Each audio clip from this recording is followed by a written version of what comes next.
The Golden Bird. A certain king had a beautiful garden, and in the garden stood a tree which bore golden apples.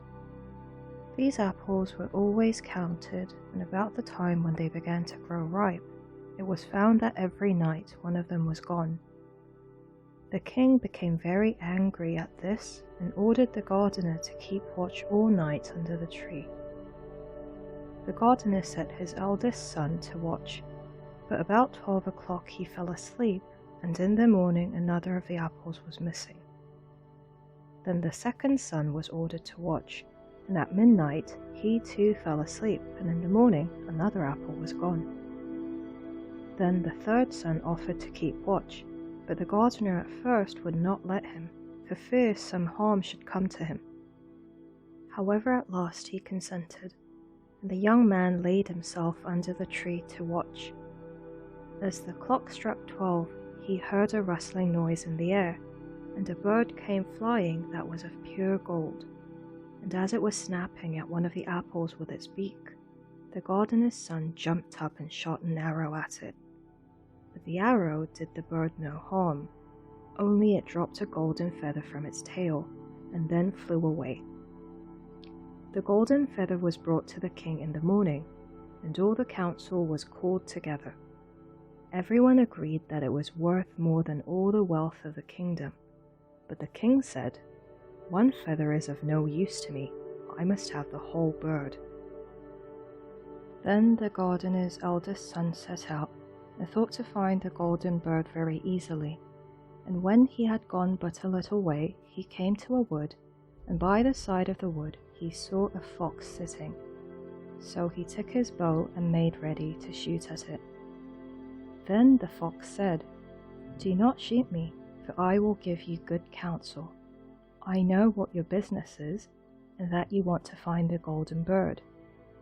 You will reach a village in the evening, and when you get there, you will see two inns opposite to each other, one of which is very pleasant and beautiful to look at. Go not in there, but rest for the night in the other, though it may appear to you to be very poor and mean." But the son thought to himself, "What can such a beast as this know about the matter?" So he shot his arrow at the fox, but he missed it, and it set up its tail above its back and ran into the wood. Then he went his way, and in the evening came to the village where the two inns were. And in one of these were people singing and dancing and feasting, but the other looked very dirty and poor. "I should be very silly," said he, "if I went to that shabby house and left this charming place." So he went into the smart house and ate and drank at his ease, and forgot the bird and his country too.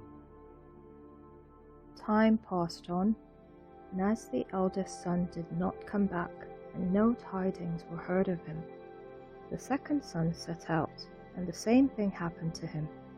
He met the fox, who gave him the good advice, but when he came to the two inns, his eldest brother was standing at the window where the merrymaking was, and called to him to come in, and he could not withstand the temptation, but went in, and forgot the golden bird and his country in the same manner. Time passed on again, and the youngest son too wished to set out into the wide world to seek for the golden bird, but his father would not listen to it for a long while, for he was very fond of his son, and was afraid that some ill luck might happen to him also, and prevent him coming back. However, at last it was agreed he should go, for he would not rest at home, and as he came to the wood, he met the fox, and heard the same good counsel. But he was thankful to the fox, and did not attempt his life as his brothers had done. So the fox said, "Sit upon my tail, and you will travel faster." So he sat down, and the fox began to run, and away they went over stock and stone, so quick that their hair whistled in the wind. When they came to the village, the son followed the fox's counsel, and without looking about him, went to the shabby inn and rested there all night at his ease. In the morning came the fox again and met him as he was beginning his journey and said, "Go straight forward till you come to a castle, before which lie a whole troop of soldiers fast asleep and snoring. Take no notice of them, but go into the castle and pass on and on till you come to a room where the golden bird sits in a wooden cage. Close by it stands a beautiful golden cage, but do not try to take the bird out of the shabby cage and put it into the handsome one, otherwise you will repent it." Then the fox stretched out his tail again, and the young man sat himself down, and away they went over stock and stone till the hare whistled in the wind. Before the castle gate, all was as the fox had said, so the son went in and found the chamber where the golden bird hung in a wooden cage, and below stood the golden cage, and the 3 golden apples that had been lost were lying close by it. Then thought he to himself, "It will be a very droll thing to bring away such a fine bird in this shabby cage." So he opened the door and took hold of it and put it into the golden cage. But the bird set up such a loud scream that all the soldiers awoke, and they took him prisoner and carried him before the king. The next morning the court sat to judge him, and when all was heard, it sentenced him to die, unless he should bring the king the golden horse which could run as swiftly as the wind. And if he did this, he was to have the golden bird given him for his own. So he set out once more on his journey, sighing, and in great despair, when on a sudden his friend the fox met him and said, "You see now what has happened on account of your not listening to my counsel. I will still, however, tell you how to find the golden horse if you will do as I bid you. You must go straight on till you come to the castle where the horse stands in his stall. By his side will lie the groom fast asleep and snoring. Take away the horse quietly, but be sure to put the old leathern saddle upon him and not the golden one that is close by it." Then the son sat down on the fox's tail, and away they went over stock and stone till the hare whistled in the wind. All went right, and the groom lay snoring with his hand upon the golden saddle.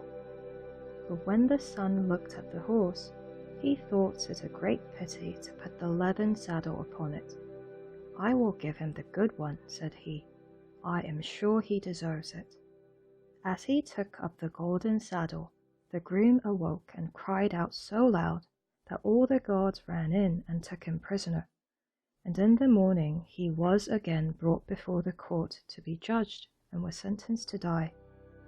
But it was agreed that if he could bring thither the beautiful princess, he should live and have the bird and the horse given him for his own. Then he went his way very sorrowful, but the old fox came and said, "Why did not you listen to me? If you had, you would have carried away both the bird and the horse. Yet will I once more give you counsel.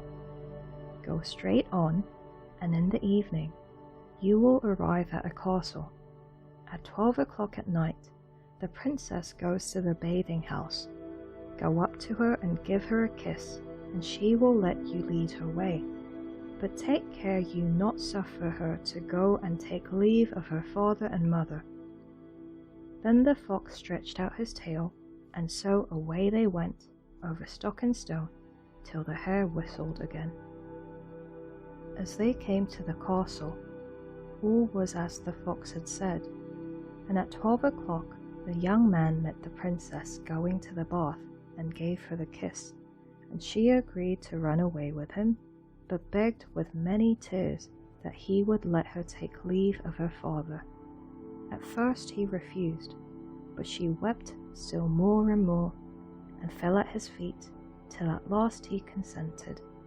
But the moment she came to her father's house, the guards awoke, and he was taken prisoner again. Then he was brought before the king, and the king said, "You shall never have my daughter unless in 8 days you dig away the hill that stops the view from my window." Now this hill was so big that the whole world could not take it away, and when he had worked for 7 days and had done very little, the fox came and said, "Lie down and go to sleep. I will work for you." And in the morning he awoke, and the hill was gone. So he went merrily to the king, and told him that now that it was removed, he must give him the princess. Then the king was obliged to keep his word, and away went the young man and the princess. And the fox came and said to him, "We will have all 3, the princess, the horse, and the bird." "Ah," said the young man, "that would be a great thing, but how can you contrive it?" "If you will only listen," said the fox, "it can be done. When you come to the king and he asks for the beautiful princess, you must say, 'Here she is.' Then he will be very joyful, and you will mount the golden horse that they are to give you, and put out your hand to take leave of them, but shake hands with the princess last. Then lift her quickly onto the horse behind you, clap your spurs to his side, and gallop away as fast as you can." All went right. Then the fox said, "When you come to the castle where the bird is, I will stay with the princess at the door, and you will ride in and speak to the king, and when he sees that it is the right horse, he will bring out the bird, but you must sit still and say that you want to look at it, to see whether it is the true golden bird, and when you get it into your hand, ride away." This too happened as the fox said. They carried off the bird, the princess mounted again, and they rode on to a great wood. Then the fox came and said, "Pray kill me, and cut off my head and my feet." But the young man refused to do it.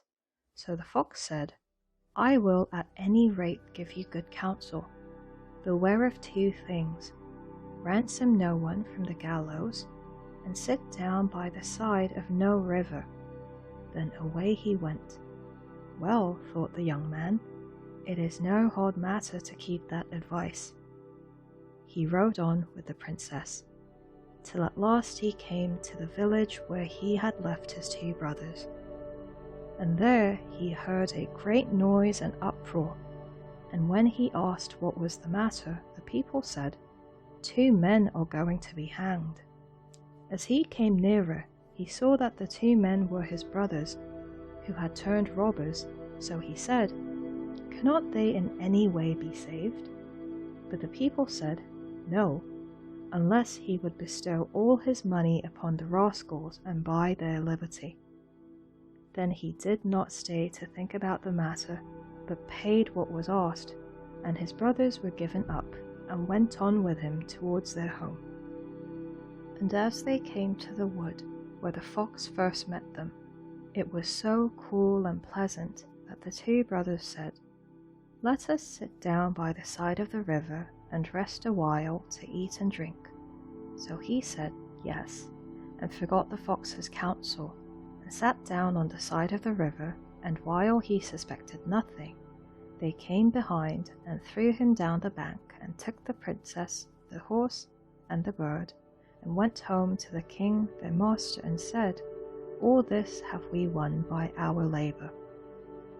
Then there was great rejoicing made, but the horse would not eat, the bird would not sing, and the princess wept. The youngest son fell to the bottom of the river's bed. Luckily it was nearly dry, but his bones were almost broken, and the bank was so steep that he could find no way to get out. Then the old fox came once more, and scolded him for not following his advice, otherwise no evil would have befallen him.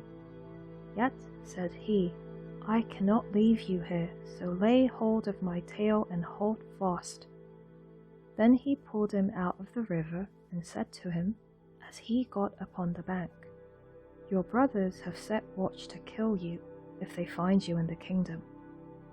So he dressed himself as a poor man and came secretly to the king's court, and was scarcely within the doors when the horse began to eat, and the bird to sing, and the princess left off weeping. Then he went to the king, and told him all his brother's roguery, and they were seized and punished, and he had the princess given to him again, and after the king's death he was heir to his kingdom.